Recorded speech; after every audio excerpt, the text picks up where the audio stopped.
महक को लेने अवस्थी निवास जा रहा था कि तभी सारंग विला के बाहर उस पर किसी ने अटैक कर दिया। धमाके की आवाज सुनते ही सारंग विला का हर इंसान बाहर आ गया। गार्ड ने उन्हें इन्फॉर्म किया कि मृत्युंजय की कार पर किसी ने हमला कर दिया था। हर कोई घबराया हुआ था और मृत्युंजय के लिए परेशान था। लेकिन तभी राजीव मृत्युंजय को लेकर घर के अंदर दाखिल हुआ। जब ब्लास्ट हुआ तब राजीव वहीं था। मृत्युंजय के हमलावरों को रोकने के लिए उसने जानबूझकर ये ब्लास्ट करवाया था। जैसे तैसे राजीव कुछ गार्ड्स के साथ मिलकर मृत्युंजय को वहां से ले आया और उसने उसे खतरे के मुंह से बचा लिया था। मृत्युंजय को कुछ खरोंचे आई थी और उसके सर पर भी चोट लगी थी। मृत्युंजय को सही सलामत देख निर्जला ने उसे गले लगाकर कहा, तुम ठीक तो ना बेटा? ये सब कैसे हुआ? राजीव, कौन थे वो लोग जिन्होंने मृत्युंजय पर हमला किया? राजीव ने निर्जला से कहा, पता नहीं आंटी वो कौन थे, लेकिन आप चिंता मत कीजिए, मैं बहुत जल्द उनके बारे में पता लगा लूंगा। निर्जला को परेशान देख मृत्युंजय ने कहा, मैं ठीक हूं, आपको परेशान होने की जरूरत नहीं है। इतना कहते ही वो फिर बाहर जाने को हुआ तो राजीव ने उसे रोक लिया। अब तुम कहां जा रहे हो? मैं महक को लेने जा रहा हूं। मृत्युंजय का जवाब सुन सब शॉक्ड हो गए। निर्जला, विकल्प, राजीव और बाकी सारे घर वाले खुश थे, लेकिन रचना उसकी बात से बिल्कुल खुश नहीं थी। ये तुम क्या कह रहे हो जय? तुम इस हालत में उसे लेने जाओगे? तुम्हें इस वक्त आराम की जरूरत है। इस बार निर्जला ने भी रचना का साथ दिया। रचना सही कह रही है बेटा, महक को लेने तुम कल सुबह चले जाना, अभी तुम्हें आराम करना चाहिए। राजीव ने भी कहा, आंटी सही कह रही हैं, इस वक्त तेरा जाना तुम्हारे और महक दोनों के लिए खतरनाक है। क्या पता इस बार उनका निशाना तुम दोनों बन जाओ। मुझे लगता है आज रात तुम आराम करो, मैं कल तक पता लगाऊंगा कि ये सब किसका किया धरा है। महक की सेफ्टी के बारे में सोचकर मृत्युंजय ने सबकी बात मान ली और वहीं रुक गया। विकल्प ने अब तक डॉक्टर को कॉल कर दिया था। राजीव और विकल्प मिलकर मृत्युंजय को उसके कमरे में ले गए। कुछ देर में डॉक्टर आ गए और उन्होंने मृत्युंजय की चोट पर ड्रेसिंग कर दी और उसे नींद का इंजेक्शन दे दिया ताकि वो कुछ देर आराम कर सके। इस एक्सीडेंट से अनजान महक अवस्थी निवास में मृत्युंजय के आने का इंतजार कर रही थी। उसे भरोसा था कि मृत्युंजय उसे लेने के लिए जरूर आएगा। रात में डिनर के लिए जब सुधांशु महक को बुलाने के लिए उसके कमरे में आया तब महक ने उसे साफ मना कर दिया। महक को उदास देख पूरा अवस्थी परिवार भी उदास था। अगली सुबह करीब 9 बजे के आसपास किसी ने अवस्थी निवास का दरवाजा खटखटाया। महक सुबह के नाश्ते की तैयारी कर रही थी। वो खुश हो गई। उसे लगा शायद मृत्युंजय उसे लेने आया था, इसीलिए वो तुरंत दरवाजे की तरफ दौड़ गई। लेकिन जैसे ही महक ने दरवाजा खोला उसके सामने कोई और आदमी खड़ा हुआ था जो महक को देखकर मुस्कुरा रहा था। उस आदमी ने अगले ही पल महक को गले लगा लिया और कहा, आखिरकार तुमसे मुलाकात हो ही गई। कहां थी तुम? पता है इतने दिनों से तुम स्कूल नहीं आ रही थी तो मैं तुम्हारे लिए कितना परेशान हो गया था। महक मृत्युंजय का इंतजार कर रही थी, पर उसकी जगह इस आदमी को देख उसके चेहरे की खुशी पल भर के लिए गायब हो गई। लेकिन फिर भी उसने जबरदस्ती की मुस्कुराहट के साथ कहा, अजीत जी आप? उस आदमी का नाम अजीत था। महक का रिएक्शन देख उसने अपने आसपास देखा और पूछा, क्या तुम किसी और का इंतजार कर रही थी? महक ने उदास होकर ना में सर हिला दिया।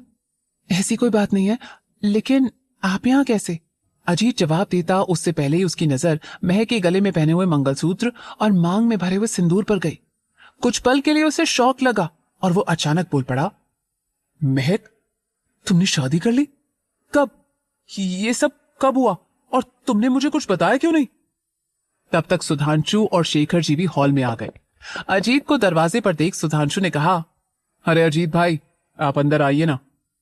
महक ने अजीत को अंदर आने के लिए कहा। अजीत की आंखों में सवाल देख महक ने कहा, ये सब कुछ इतनी जल्दी में हुआ कि मुझे किसी को कुछ बताने का मौका ही नहीं मिला। वैसे आप क्या लेंगे, चाय या कॉफी? महक की शादी के बारे में सुन अजीत के चेहरे का रंग उड़ गया, लेकिन फिर भी उसने मुस्कुराकर कहा, नहीं मुझे कुछ नहीं चाहिए, मैं तो बस यहां ये देखने आया था कि न जाने कितने दिनों से गायब मेरी दोस्त को मैं याद भी हूं या नहीं। दरअसल अजीत और महक एक ही स्कूल में पढ़ाया करते थे। महक स्कूल में डांस टीचर थी और छोटे छोटे बच्चों को डांस सिखाया करती थी। अजीत और महक एक दूसरे के काफी करीबी दोस्त थे।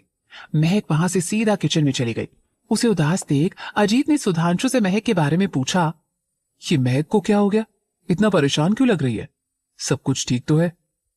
सुधांशु ने पहले से अब तक जो कुछ भी हुआ वो सब कुछ अजीत को बता दिया, जिसे सुनकर अजीत ने कहा, क्या महक के साथ इतना सब कुछ हो गया? अच्छा हुआ जो तुम उसे यहां ले आए, महक कभी ऐसे आदमी को डिजर्व नहीं करती जो उसके साथ ऐसा बर्ताव करे। सुधांशु और अजीत आपस में बात कर ही रहे थे कि तभी शेखर जी ने सुधांशु को किसी काम से बुला लिया। महक पानी का गिलास लेकर वहां आई और उसने अजीत को पानी दिया। महक वहां बैठी तो अजीत ने कुछ सोचकर महक से कहा, सुधांशु ने मुझे सब कुछ बता दिया। मेरी मानो तो उस आदमी को भूल जाओ। महक, तुम इतनी अच्छी हो कि तुम्हें कोई भी लड़का मिल जाएगा जो तुम्हें खुश रखे, तुम्हारी खुशी की परवाह करे। अजीत ने महक के हाथ पर हाथ रखा और जानबूझकर उसके करीब आते हुए कहा, तुम इस दुनिया की सबसे अच्छी और प्यारी लड़की हो और हम सब के लिए बहुत जरूरी हो। हम सबको तुम्हारी बहुत फिक्र है। हम सब तुमसे बहुत प्यार करते हैं। प्लीज तुम अपने आप को इस तरह सजा मत दो। महक को अजीत का इस तरह खुद को छूना अजीब लगा। उसने तुरंत अजीत के हाथ के नीचे से अपना हाथ हटा लिया और कहा, मेरी इतनी फिक्र करने के लिए थैंक यू। जान के अच्छा लगा कि मेरे पास आप जैसा दोस्त है जो मेरे बारे में इतना अच्छा सोचता है। लेकिन अपनी शादीशुदा जिंदगी के साथ क्या करना है उसका फैसला सिर्फ मैं करूंगी, कोई और नहीं। महक इतना कहकर वहां से निकल गई। महक का पूरा परिवार अजीत को बहुत अच्छे से जानता था, इसलिए शेखर जी ने उसे नाश्ते के लिए रोक लिया। नाश्ते के बाद सब लोग हॉल में बैठे हुए बात कर रहे थे कि तभी अजीत ने महक से पूछा, तो महक, वापस स्कूल ज्वाइन करने के बारे में तुमने क्या सोचा है? अजीत की बात सुन सुधांशु भी बोल पड़ा, मुझे लगता है कि अब आपको जिंदगी में आगे बढ़ना चाहिए दीदी। जो कुछ भी हुआ आप उसे भूल जाइए और फिर से अपनी जिंदगी पहले की तरह ही जीना शुरू कर दीजिए। शेखर जी ने भी सुधांशु का साथ दिया। सुधांशु बिल्कुल ठीक कह रहा है महक, मुझे लगता है तुम्हें इस बारे में सोचना चाहिए। महक किसी को कुछ कहती उससे पहले ही अवस्थी हाउस की डोरबेल बजी। इस बार सुधांशु उठा और उसने दरवाजा खोला। जैसे ही उसने दरवाजा खोला अपने सामने मृत्युंजय को पाया।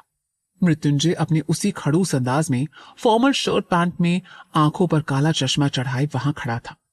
दरवाजा खोलने पर जैसे ही उसने सामने सुधांशु को देखा वो बड़बड़ाया, सुबह सुबह इस साले की शक्ल देख ली, पता नहीं अब दिन कैसा जाएगा।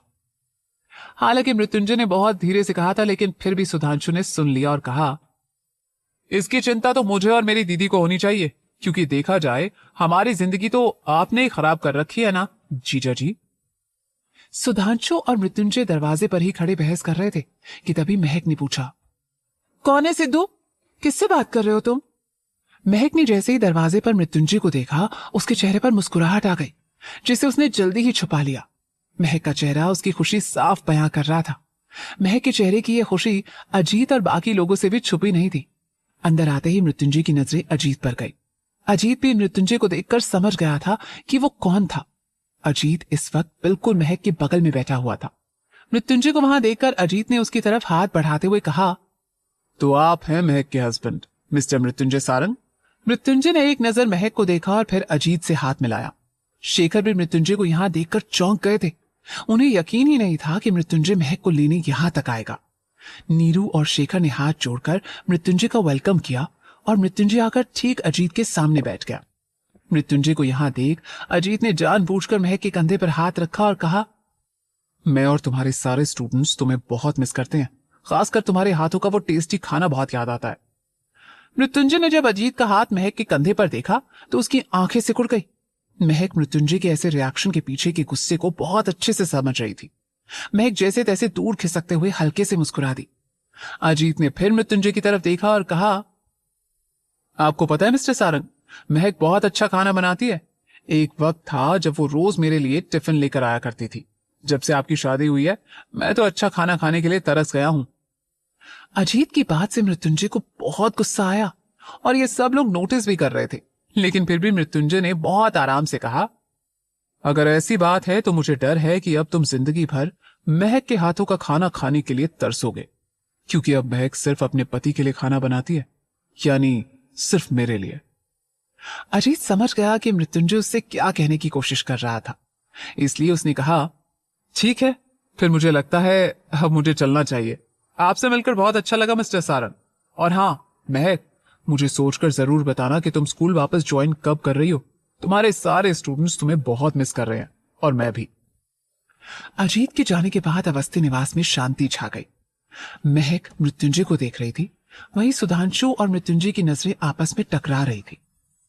वहीं इस वक्त सारंग विला में राजेंद्र और निर्जला चाय पी रहे थे। कुछ सोचकर निर्जला ने राजेंद्र से कहा, लगता है अब महक और मृत्युंजय की जिंदगी में सब ठीक हो जाएगा। मुझे पूरा विश्वास है मृत्युंजय महक को लेकर ही घर लौटेगा। अब बस मीरा भी जल्दी मिल जाए। राजेंद्र ने उन्हें दिलासा दिया, तुम चिंता मत करो, मीरा भी जल्दी मिल जाएगी और सब ठीक हो जाएगा। कुछ सोचकर निर्जला ने फिर कहा, मृत्युंजय तो अपनी तरफ से कोशिश कर ही रहा है, आपको नहीं लगता आपको भी कुछ करना चाहिए? वैसे भी मृत्युंजय इन दिनों बहुत परेशान रहता है, आपको नहीं लगता हमें उसकी परेशानी कम करने की कोशिश करनी चाहिए? राजेंद्र को भी निर्जला की बात सही लगी। तुम सही कह रही हो, मैं कुछ करता हूं। एक तरफ निर्जला और राजेंद्र मीरा को लेकर परेशान थे, तो वहीं अवस्थी निवास में मृत्युंजय ने चुप्पी तोड़ी और शेखर से कहा, मैं महक को वापस ले जाने आया हूं। उसकी बात सुन सुधांशु तुरंत बोल पड़ा, और आपको क्यों लगता है कि हम महक दीदी को आपके साथ जाने देंगे? जो कुछ भी हुआ वो मैंने अपनी आंखों से देखा है। अब मैं महक दीदी को फिर से उस घर में नहीं जाने दूंगा। शेखर ने भी मृत्युंजय से कहा, देखिए मिस्टर सारंग, मुझे भी पहले दिन से ये रिश्ता कुछ खास पसंद नहीं आया, और जो कुछ भी मुझे सुधांशु ने वहां के बारे में बताया, उसके बाद मैं सब कुछ जानते पूछते अपनी बेटी को आपके पास वापस नहीं भेज सकता। शेखर की बात सुन सुधांशु के चेहरे पर सुकून वाली मुस्कुराहट आ गई। वो मृत्युंजय को ऐसे देख रहा था जैसे उन दोनों के बीच कोई जंग चल रही हो और उसमें सुधांशु ने मृत्युंजय को हरा दिया हो। मृत्युंजय को सुधांशु की इस मुस्कुराहट से इरिटेशन हो रही थी, लेकिन फिर भी उसने बिना गुस्सा किए शांति से कहा, मानता हूं जो हुआ वो गलत हुआ, लेकिन मैं महक को लिए बिना नहीं जाऊंगा। शेखर कुछ बोलने वाले थे, लेकिन उससे पहले ही सुधांशु फिर बोला, क्यों ले जाना चाहते हैं आप उन्हें? आपने मेरी दीदी से शादी सिर्फ इसलिए की थी ना क्योंकि आपको लगता था कि मीरा के गायब होने के पीछे उनका हाथ है। तो अब जब सच सामने आ गया है तो अब क्यों आप उन्हें अपने साथ रखना चाहते हैं? इस सवाल पर महक भी मृत्युंजय की तरफ देखने लगी, जैसे उसका जवाब वो भी जानना चाहती हो। क्या जवाब देगा मृत्युंजय सुधांशु के इस सवाल का? क्या अवस्थी परिवार महक को मृत्युंजय के साथ जाने देगा? क्या करेगा मृत्युंजय महक को अपने साथ वापस ले जाने के लिए? स्टोरी कहानी अच्छी लगी हो तो लाइक और सब्सक्राइब करो।